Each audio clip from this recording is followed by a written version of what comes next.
solve power plant problems. So we have number 8, we have given is QH is equals to 35 kilowatts, P is equals to 15 kilowatts, and TC is equals to 36 degrees C. We convert this to Kelvin by adding 273, may mo siyang 299 Kelvin. So required is TH. So yung solution here.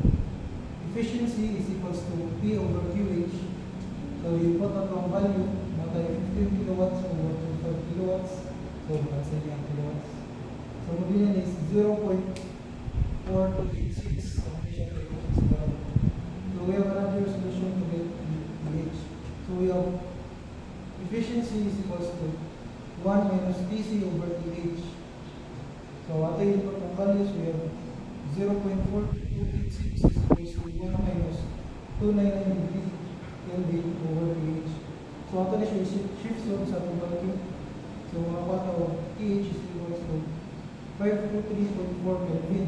So ito siya ibalik sa Celsius. So ito minus 273. Ngayon mo siya 250.4 degrees C. So the next problem, problem number 9. So we have a given of R is equals to 6.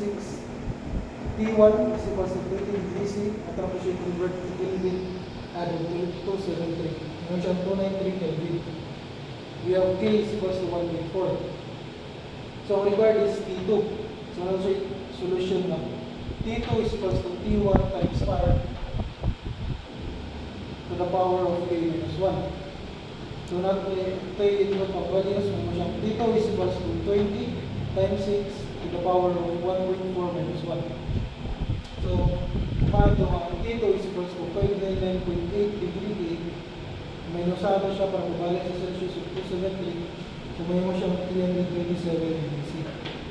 So last problem, we have problem number 10. Given pH is equals to 1,200 degrees Fahrenheit. Ato siya i-convert into Rankine. So add na to 460. May mo siyang 1,660 Rankine. TC, 225 Fahrenheit. Add na to 460 para may mo 685 Rankine. So required is ang efficiency max.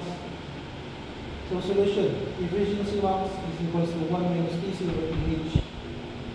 Natin input ang value, natin efficiency max is equals to 1 minus 6.85 over 1660.